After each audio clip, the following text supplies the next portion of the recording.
How to fix credit utilization and unlock better funding. Cube Capital TV.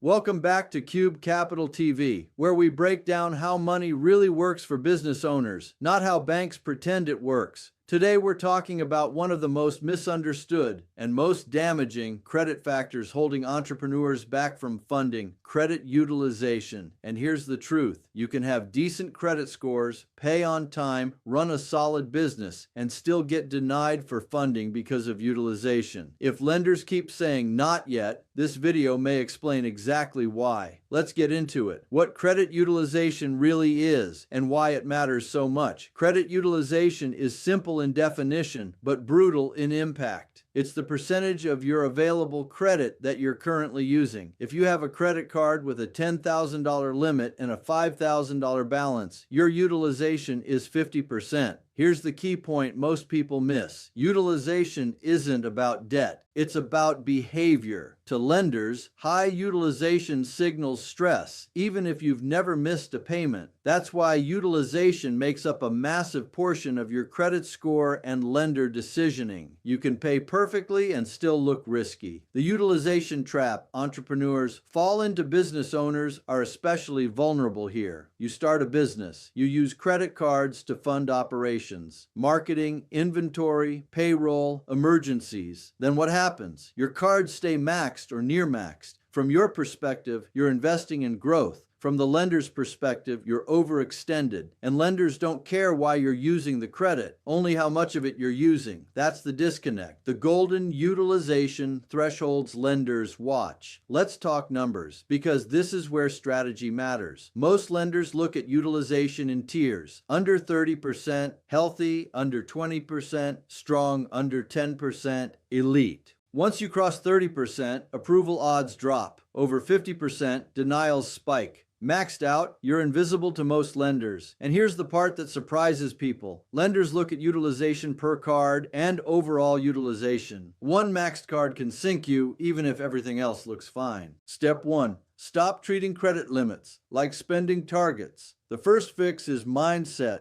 Credit limits are not spending permission, they're risk ceilings. If you treat a $10,000 limit like $10,000 you're allowed to use, you'll stay stuck. Instead, your operational target should be 10 to 30% usage, not 100%. That means if your business needs more capital than that, the issue isn't spending, it's structure, and that's where most people go wrong. Step 2. Attack high utilization cards. First, not small balances. Most people try to pay off the smallest balance first. That feels good emotionally, but it's not always strategic. Instead, prioritize cards that are over 50% utilized, maxed out, closest to their limit. Reducing a card from 90% utilization to 40% can boost approval odds more than paying off a small card entirely. This is about optics to lenders, not just debt reduction. Step 3. Understand statement dates versus due dates. Step 4. Use balance redistribution, not just paydowns. Here's a strategy most banks won't teach you. If you have multiple cards, don't overload one. Spread balances across cards so no single card looks maxed. Example: instead of one card at 80% utilization and another at 10%, aim for both at 30 to 40%. Lenders care about concentration of risk. Balanced distribution matters. Step 5. Request credit limit increases the right way. This is one of the fastest ways to fix utilization if done correctly. Higher limits lower utilization automatically, but timing matters. Request increases when utilization is already trending down, income is stable or rising, no recent late payments, and be careful. Some issuers do hard inquiries, others don't. We coach clients on which lenders to approach and when, because one wrong move can backfire. Step 6. Separate personal and business utilization. This is critical for entrepreneurs. Using personal credit to fund business expenses keeps your personal utilization high, even if the business is doing well. Long term, you want business expenses on business credit. Personal credit kept clean and low. That separation improves approval odds on both sides. This is where many founders unknowingly block themselves from real funding. Step 7. Stop using credit cards as long-term capital. Credit cards are short-term tools, not long-term financing. If balances